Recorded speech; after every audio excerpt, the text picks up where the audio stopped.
நம்முடைய ஆண்டவராகிய இயேசு கிறிஸ்துவின் நாமத்தில் யாவரையும் வாழ்த்துகிறேன். Good morning. விடுஞ்சிருச்சுங்க.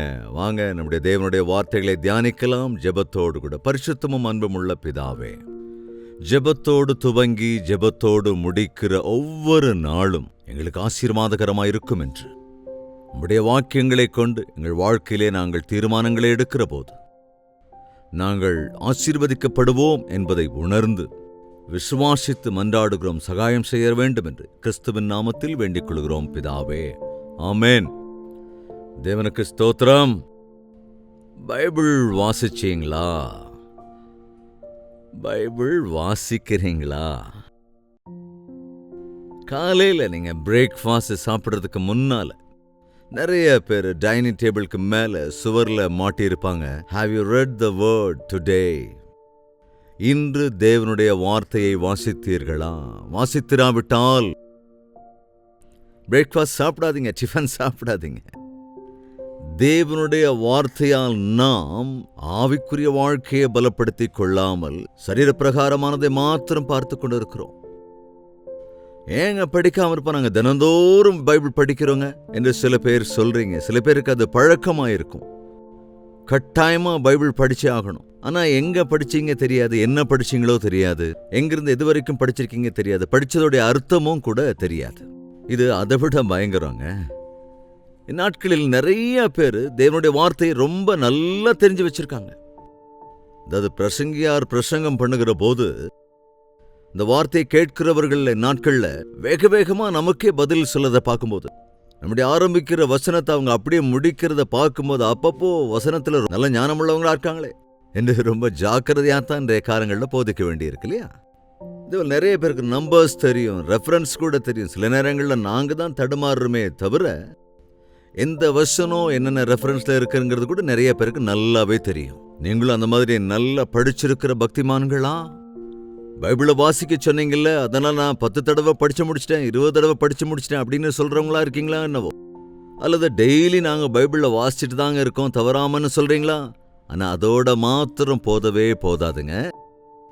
அந்நாட்களிலே ஒரு மந்திரியாக பொக்கிஷங்களுக்கெல்லாம், அதாவது எத்தியோப்பிய ராணியாகிய கந்தாகே என்பவளுக்கு மந்திரியும் பொக்கிஷங்களினுடைய தலைவனுமாக இருந்தவன் தேவாலயத்திற்கு செல்லுகிறான். அங்க ஒன்னும் புரியாம அங்கிருந்து வரும்போது ஏசாயாவின் புத்தகத்தை வாங்கிக்கிட்டு, அந்த காலத்துல ராஜாக்கள் மாதிரி பெரிய ஆட்கள் தான் வாங்க முடியும், அதை வாங்கிக்கிட்டு வரான். அப்படி வாங்கிட்டு வரும்போது ரதத்தில் உட்கார்ந்து படிச்சுக்கிட்டே வர்றான். அப்படி ரதத்தில் அவன் போய்கொண்டிருந்த போது ஆண்டவர் கவனிக்கிறார். அவனுக்கு பக்தியில ஒண்ணுமே புரியல, அவன் படிக்கிறதும் ஒன்னும் புரியல. அவன் மிகுந்த ஆசையோடு கூட வந்தான், ஆண்டவரை தேடினான். என்னை தேடுகிறவன் என்னை கண்டடைய வேண்டும் அல்லவா?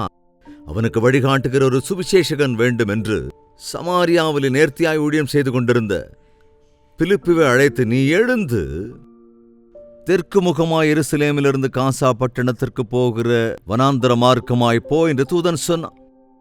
அப்போ ஏசாயாவின் புத்தகத்தை வாசித்துக் கொண்டிருக்கிறவனுக்கு ஒரு கேள்வி எழுந்தது. அவன் என்ன கேள்வி கேட்டான் பார்க்கலாம். அப்போஸ்தலருடைய நடபடிகள், வேதாகமத்தை எடுத்துக்கொள்ளுங்கள். அப்போஸ்தலருடைய நடபடிகள் 8வது அதிகாரம்.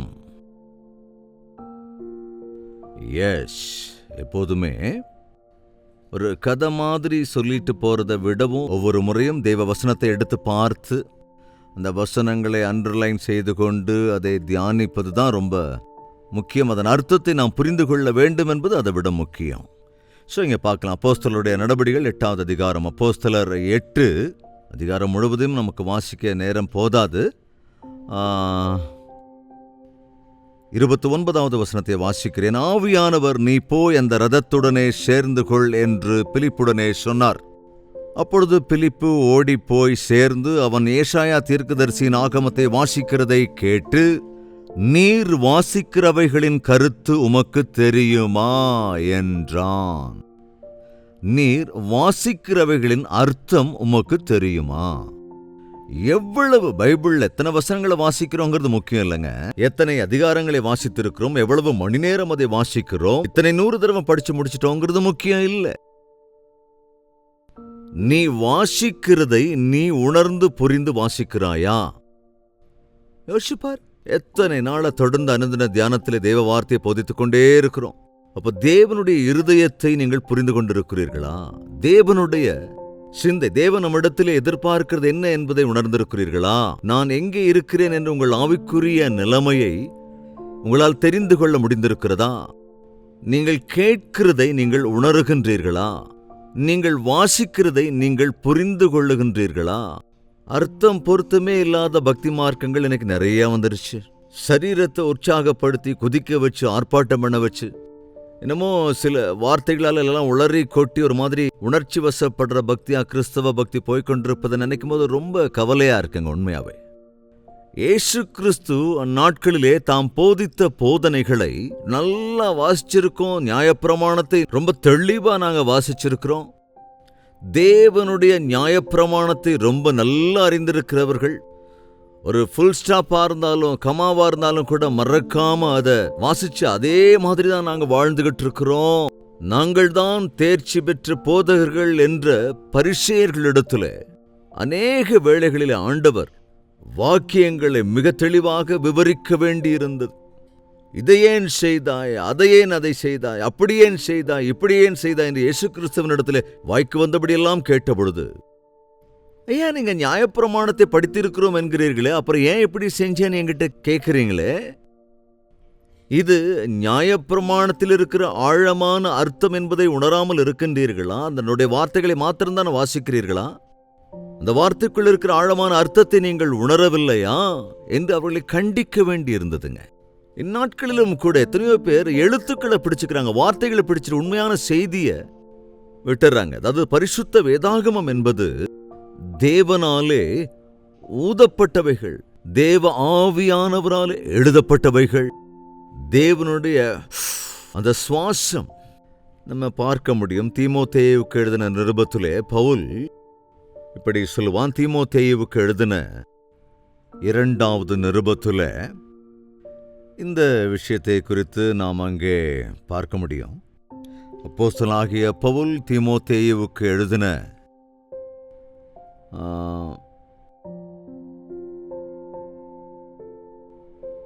பவுல் தீமோத்தேயுவுக்கு எழுதின 2வது நிருபம் 3வது அதிகாரம் 16வது வசனம். வேத வாக்கியங்கள் எல்லாம் தேவ ஆவியினாலே அருளப்பட்டிருக்கிறது.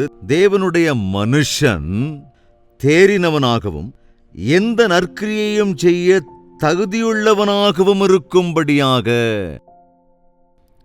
தேவனுடைய வாக்கியங்கள் தேவ ஆவியானவரால் எழுதப்பட்டு தேவனுடைய ஏவுதலினால் எழுதப்பட்டிருக்கிறது.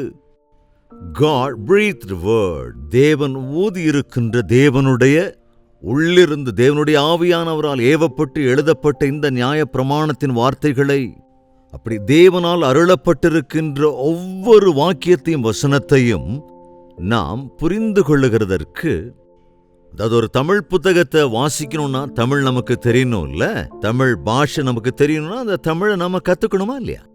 அதே போலதான் தெலுங்கு பாஷை நாம தெரியணும்னா தெலுங்கு பாஷை கத்துக்கணும், அந்த கிளாஸுக்கு நாம போகணும்.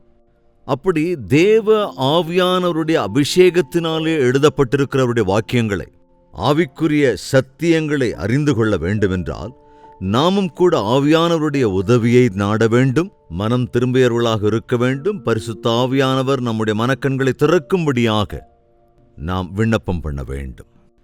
ஆச்சார பக்தி இன்னைக்கு அதிகமாயிடுச்சுங்க.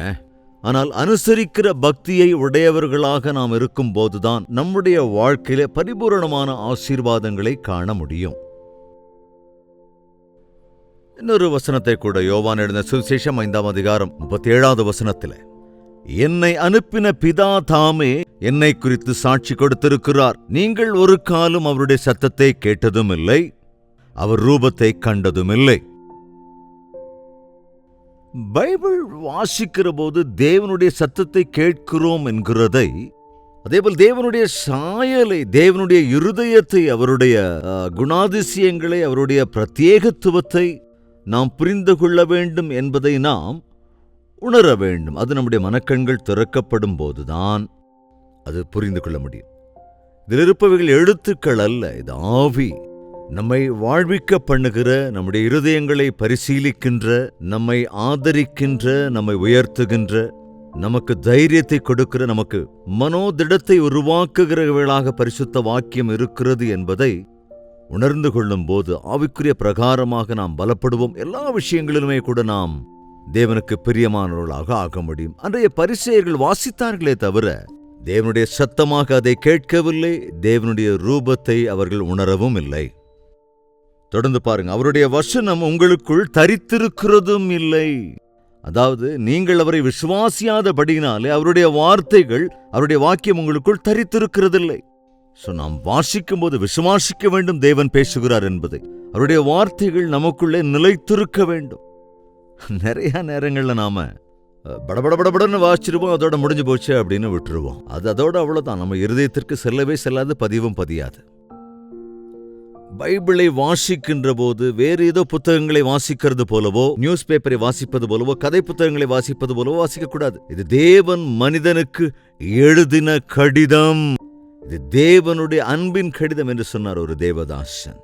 எனவே தேவனுடைய இந்த வார்த்தையின் அர்த்தங்களை அப்படி அவர் தம்முடைய அன்பின் கடிதத்தை நாட்கள்ல பாருங்க, இப்ப வாட்ஸ்அப் அப்படி இப்படின்னு இதெல்லாம் வந்துருச்சுல்ல. லெட்டர்ல இதெல்லாம் விட்டுட்டாங்க, எல்லாமே வாட்ஸ்அப்ல அனுப்பிக்கிறாங்க. ஒரு அன்புள்ள நபரிடத்திலிருந்து உனக்கு வருகிற கடிதத்தை நீ எப்படி வாசிப்பாய்? எவ்வளவு ஆவலோடு, எவ்வளவு ஆசையோடு நீ வாசிப்பாய்? அதை மறுபடியும் வாசித்து அதில் மகிழ்ந்திருப்பாய் அல்லவா? தேவன் எனக்காக ஆயத்தப்படுத்தி வைத்திருக்கிற அவருடைய திட்டங்களை வெளிப்படுத்துகிற புத்தகம் இது. நான் அவருக்கு பிரியமானவனா எப்படி இருக்க வேண்டும் என்பதை கற்றுக் கொடுக்கிற புத்தகம் என்பதை உணர்ந்து வாசிக்க வேண்டும். நீங்க இதுவரைக்கும் பைபிள் வாசிச்சீங்களோ இல்லையோ, எப்படி வாசிச்சீங்களோ அதெல்லாத்தையும் விட்டுருங்க. ஆனா இன்னையிலிருந்து நீங்கள் பைபிளை வாசிக்கும் போது தேவனுடைய சத்தத்தை கேட்கிறோம் என்ற விசுவாசத்தோடு வாசிங்க. நீங்கள் பைபிளை வாசிக்கிற போது தேவனுடைய இருதயத்தை அறிந்து கொள்கிறீர்கள், அவருடைய நோக்கத்தை அறிகின்றீர்கள். தேவன் என்றால் யார் என்பது எப்படி தெரிந்து கொள்ள முடியும்? அவருடைய வாக்கியங்களிலே அவருடைய அன்பை, அவருடைய நேசத்தை, அவருடைய தயவை, அவருடைய இரக்கத்தை, அவருடைய மேன்மையை, அவருடைய மகத்துவத்தை நம்மால் உணர்ந்து கொள்ள முடியும். அன்றைய பரிசேயர்கள் அதை வாசித்தார்களே தவிர அவள் அர்த்தத்தை உணர்ந்து கொள்ளவில்லை. அதே போல இன்று கிறிஸ்தவர்கள் என்று சொல்லிக் கொள்ளுகிற அநேகர்கள் கூட பைபிளை நன்றாக அறிந்திருக்கிறார்கள், பைபிளின் உண்மையான சத்தியத்தை அறியாதவர்களாக இருக்கின்றார்கள். 39வது வசனத்திலே, வேத வாக்கியங்களை ஆராய்ந்து பாருங்கள், அவைகளால் உங்களுக்கு நித்திய ஜீவன் உண்டென்று எண்ணுகிறீர்களே, என்னை குறித்து சாட்சி கொடுக்கிறவைகளும் அவைகளே. அப்படி இருந்தும் உங்களுக்கு ஜீவன் உண்டாகும்படி என்னிடத்தில் வர உங்களுக்கு மனதில்லை. அதாவது நினைக்கிறீர்கள் நித்திய ஜீவன் இதில் இருக்கிறது, இதனாலே நான் நன்மை பெற்றுக்கொள்வேன் என்று நினைக்கிறீர்கள். ஆனால் அவைகளை நீங்கள் அனுசரிக்கிறதில்லை. வேதத்திலே ஒரு வாக்கியத்தை நாம் வாசிக்கும் போது அதன்படி நாம் நடக்க வேண்டும், அதை நாம் விசுவாசிக்க வேண்டும். அதை விட்டுட்டு ஏதோ ஒரு ஸ்டேட்மெண்ட் வாசிக்கிற மாதிரி வாசிட்டு அப்படியே போறதுல என்ன பிரயோஜனம் இருக்கு? அந்த வாக்கியத்தை இருதயத்திலே பதிய வைக்க வேண்டும். ஒருவேளை அந்த வாக்கியம் உங்களுக்கு சரியாக புரியவில்லை என்றால், ஆண்டவரே என்னுடைய மனக்கண்களை திறங்க, உம்முடைய வார்த்தையின்படி நடக்க எனக்கு உதவி செய்யுங்க என்று ஜெபிக்க வேண்டும். சரி, ஒவ்வொரு முறையும் நீங்கள் பைபிள் வாசிக்கிற போது அக்கறையோட வாசிங்க. எவ்வளவு அதிகமா வாசிக்கிறீங்கிறது முக்கியம் இல்லைங்க, எவ்வளவு ஸ்பீடா எவ்வளவு சத்தமா வாசிக்கிறீங்க அப்படிங்கிறதும் முக்கியம் இல்லை. எவ்வளவு ஆழத்துல தேவனுடைய வாக்கியங்கள் உங்களுக்குள்ள நுழைகிறது. ஒரு வசனம் போதுங்க, நம்முடைய இருதயம் கரைந்து போய்விடும், நம் விசுவாசம் பலப்பட்டு விடும். நம்முடைய நிலையை நாம் உணர்ந்து கொள்ளும்படி செய்யும் தேவனுடைய மகத்துவங்களை, அவருடைய மேன்மைகளை அறியும்படி நம் மனக்கண்களை திறந்துவிடும். வேதவசனத்தை வாசிக்கும் போது, ஆண்டவரே இன்று என்னோடு பேசுங்க ஆண்டவர் என்ற ஆசையோடு வாசிக்கணுங்க. இன்று இந்த வசனத்தை கொண்டு தேவன் என்னோடு என்ன பேசுகிறார் என்பதை கொஞ்சம் பொறுத்து நிதானித்து, நான் இதில் நம்ப வேண்டியவைகள் என்னென்ன இருக்கிறது, நான் விசுவாசிக்க வேண்டிய காரியங்கள் என்னென்ன இருக்கிறது, நான் கடைபிடிக்க வேண்டிய விஷயங்கள் என்னென்ன இந்த பகுதியில் இருக்கிறது, எனக்கு தேவையான எச்சரிக்கைகள் இந்த வசனத்தின் பாகத்தில் இருக்கிறதா, நான் தெரிந்து கொள்ள வேண்டிய சத்தியங்கள் இதிலே என்ன இருக்கிறது, நான் வாசித்த வேத பகுதியிலே இருக்கிறதா இல்லையா என்கிற சில கேள்விகளை உங்களுக்கு நீங்களே கேள்வி கொண்டு அதற்கான பதிலை தேட முயற்சி செய்ய வேண்டும். அநேக பாடங்களை, அநேக விஷயங்களை, அநேக சூழ்நிலைகளிலே நாம் என்ன செய்ய வேண்டும், எப்படி நடந்து கொள்ள வேண்டும், என்ன பேச வேண்டும், எப்படி செய்ய வேண்டும், ஒன்னாங்க நம்முடைய வாழ்க்கைக்கு எத்தனையோ உதவிகள் தேவையா இருக்கு இல்லையா? எல்லா வெளிப்பாடுகளும் கிடைக்கும்படியாக பரிசுத்த வேத வாக்கியங்கள் தான் மனிதனுக்கு வழிகாட்டியாயிருந்து வழிநடத்துகிறது, தேவ ஞானத்தினாலே நிரப்புகிறது. எனவேதான் தேவனுடைய வாக்கியம் நம்மை பலப்படுத்துகிறது. மனிதர்களின் வார்த்தைகளை விட, போதகர்களின் வார்த்தைகளை விட, இந்த உலகத்திலே இருக்கிற எல்லா சூழ்நிலைகளையும் விட, எல்லா சந்தர்ப்பங்களிலும் தேவனுடைய வார்த்தைகளை பற்றி கொண்டிருக்கிறவன் தான். வேத வாக்கியங்களிலே இருப்பவைகளை நான் விசுவாசிக்கிறேன், அவைகள் தற்காலிகமானவைகள் அல்ல. வானமும் பூமியும் ஒழிந்து போனாலும் அவருடைய வார்த்தை நிரந்தரமாய் என்றென்றைக்கும் நிலைநிற்கும் என்று நம்பி ஒவ்வொரு நாளும், ஆண்டவரே, இந்த நாளிலே எனக்காக நீர் வைத்திருக்கிற வார்த்தைகள் என்ன என்று கேட்டு அதை உணர்ந்து அதன்படி நடந்து அதன்படி வாழ கற்றுக்கொள்ள வேண்டும். இப்பொழுது 30, 60, 100 ஆசீர்வதிக்கப்படுவீர்கள். ஜெபிக்கலாம். பரிசுத்தமும் அன்பும் நிறைந்த பிதாவே, வாசிக்கிறோம் ஆனால் உணர்ந்து கொள்ளாமல் இருக்கிறோம், பார்க்கிறோம் ஆனால் நம்ப முடியாமல் இருக்கிறோம், கேட்கிறோம் ஆனால் விசுவாசிக்க முடியாமல் இருக்கிறோம். அந்த பரிசேயர்களின் பக்தியைப் போல எங்களுடைய பக்தி இல்லாதபடிக்கு எங்கள் மனக்கண்கள் திறக்கப்படுவதற்கும், நாங்கள் சரியாய் கேட்பதற்கும் ஆயத்தப்படுவதற்கும், உம்முடைய நியாயப்பிரமாணத்தில் இருக்கிற ஆச்சரியமான காரியங்களை நாங்கள் காணும்படியாக எங்கள் மனக்கண்களை திறக்கும்படி ஜெபிக்கின்றேன். தேவ வாக்கியங்களை கேட்கிறோம், வாசிக்கிறோம், தேவனுடைய பிள்ளைகளாய் இருக்கிறோம் என்று சொல்லிக் கொள்ளுகிற நாங்கள் அன்றைய பரிசேயர்களைப் போல ஆச்சாரமாயிருந்து விடாமல், உம்முடைய வார்த்தைகளை அறிந்திருக்கிறோம், உணர்ந்திருக்கிறோம் என்று சொல்லிக்கொண்டு அதன்படி அனுசரிக்காதவர்களாயிருக்கிற, உணராதிருக்கிற மந்த புத்தியுள்ளவர்களாயிராமல், வார்த்தையில் இருக்கிற உண்மையை, வார்த்தைகளில் இருக்கிற சத்தியத்தை, உம்முடைய வாக்கியத்தின் வெளிச்சத்தை உணர்ந்து உம்முடைய அடிச்சுவடுகளை பின்பற்றி, பிரச்சனைகள் நிறைந்த இந்த உலகத்திலே, போராட்டங்கள் நிறைந்த இந்த உலகத்திலே தேவ ஞானம் உடையவர்களாய், தேவ வல்லமை பெற்றவர்களாய், பரிசுத்தர்களாய் உம்முடைய வாக்கியத்தின் அடிப்படையில் வாழ சகாயம் அருள வேண்டும் என்று கிறிஸ்துவின் நாமத்தில் வேண்டிக் கொள்கிறோம் பிதாவே. ஆமென். நம்முடைய கர்த்தராகிய இயேசு கிறிஸ்துவினுடைய கிருபையும், பிதாவாகிய தேவனுடைய அன்பும், பரிசுத்தாவின் அன்யோன்ய ஐக்கியமும், சந்தோஷமும், சமாதானம் நம் அனைவரோடும் இன்றும் என்றும் சதா காலங்களிலும் தங்கி தரித்திருப்பதாக. ஆமென். தேவனுக்கு ஸ்தோத்திரம். உங்கள் ஜெப தேவைகளை 8939801234 என்ற நம்பருக்கு ஒரு டெக்ஸ்ட் அல்லது வாய்ஸ் மெசேஜ் மூலமாக வாட்ஸ்அப்பில் அனுப்புங்கள். நாங்கள் உங்கள் பட்சமாக ஜெபிக்க ஆயத்தமாக இருக்கிறோம். ஆண்டவருடைய வார்த்தைகளை நாம் வாசிக்கிற போது, கேட்கிற போது உணர்ந்து அதன்படி நடந்து ஆவிக்குரிய வாழ்க்கையில முன்னேறலாம். எனவே ஜெபத்தோடு கூட தேவ வார்த்தையை புரிந்து கொள்ளும்படியாக வாசியுங்கள். தேவனுக்கு சித்தமானால் நாளை இதே நேரம் இதே அனுதின தியானத்தில் மீண்டும் நாம் சந்திக்கலாம். அதுவரைக்கும் தேவனுடைய மகா கிருபை நம் யாவருக்கும் துணையாயிருப்பதாக.